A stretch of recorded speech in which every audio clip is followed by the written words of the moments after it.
பள்ளிக்கரணை சதுப்பு நிலத்தில் கட்டுமானம் மேற்கொள்ள தனியார் நிறுவனத்திற்கு அனுமதி வழங்கியதாக எழுந்த புகார் தொடர்பாக அரசு தன் தரப்பு விளக்கத்தை அளித்திருக்கிறது. விவரங்களோடு இணைந்திருக்கிறார் செய்தியாளர் பாஸ்கர். பாஸ்கர், வணக்கம். இந்த புகார் தொடர்பாகவும் இது தொடர்பாக தமிழக அரசு தரப்பிலிருந்து என்ன விளக்கம் கொடுக்கப்பட்டிருக்கு? நிலவரம் என்ன? சென்னை பள்ளிக்கரணை காப்புக்காடு ராம்சார் தளத்துல ஒரு அடுக்குமாடி கட்டிடத்துக்கு அனுமதி என்பது சுற்றுச்சூழல் மூலமாக கொடுக்கப்பட்டிருக்கிறதாக செய்தியாளர்கள் செய்தி வெளியாகன. இதை அடிப்படையில் தமிழக அரசு இதற்கான விளக்கத்தை கொடுத்திருக்கிறது. பள்ளிக்கரணை பகுதியில சுமார் ஒரு 698 ஹெக்டேர் பரப்பளவு என்பது பள்ளிக்கரணையுடைய சதுப்பு நில காப்புக்காடு. இங்கு வனத்துறையுடைய முழு கட்டுப்பாட்டில் இருக்கிறது. அந்த கட்டுப்பாட்டில் இருக்கக்கூடிய பகுதியில எவ்விதமான கட்டுமானங்களுக்கும் அனுமதி என்பது கொடுக்கப்படவில்லை.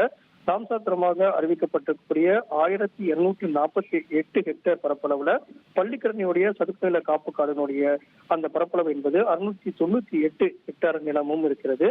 உரிய நடைமுறைக்கு பின்புதான் வரையறுக்கப்பட உள்ளது. 550 ஹெக்டேர் கூடுதல் நிலமும் அதில் அடங்கும். ஈரநில விதிகளின்படி பள்ளிக்கரணையுடைய சதுப்பு நில காப்பு காடுகளுக்கு வெளியே இருக்கக்கூடிய நிலப்பகுதிகளை தான் அந்த சர்வே எண்களுடன் கண்டறியக்கூடிய பணிகள் என்பது நடைபெற்று வருகிறது.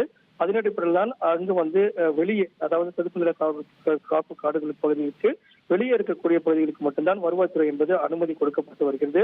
இந்த நிலையில பார்க்கும்போது அந்த பள்ளிக்கரணையுடைய சதுப்பு நில பகுதிக்கு உட்பட்ட பகுதியில் எவ்விதமான கட்டுமானங்களுக்கும் அனுமதி என்பது கொடுக்கப்படவில்லை அப்படிங்கிறது தான் தமிழக அரசு இதன் மூலமாக தெரிவித்திருக்கிறது. அந்த பகுதியில் இருக்கக்கூடிய ஆட்சேபனை தெரிவிக்கக்கூடிய நபர்களிடமிருந்து கருத்துக்களை பெறுவதற்கும் பரிந்துரை பரிசீலிப்பதற்கும் 240 நாட்கள் கால அவகாசம் கொடுக்கப்பட்டிருக்கிறது. இதன் அடிப்படையில் பட்டா நிலங்களுக்கு மட்டுமே வருவாய்த்துறை மூலமாக அனுமதி என்பது கொடுக்கப்படுகிறது. இல்லாத, அதாவது சதுப்பு நில காடுக்கு உட்பட்ட பகுதியில் எவ்விதமான கட்டுமானங்களுக்கும் அனுமதி என்பது தமிழக அரசால் கொடுக்கப்படாது அப்படிங்கிறது தான் இதன் மூலமாக விளக்கமாக தெரிவிக்கப்பட்டுள்ளது. தகவல்களுக்கு நன்றி பாஸ்கர். உங்கள் தந்திவன் தொலைக்காட்சியில் கணபதியே வருவாய் தினமும் காலை 7 மணிக்கு காண தவறாதீர்கள்.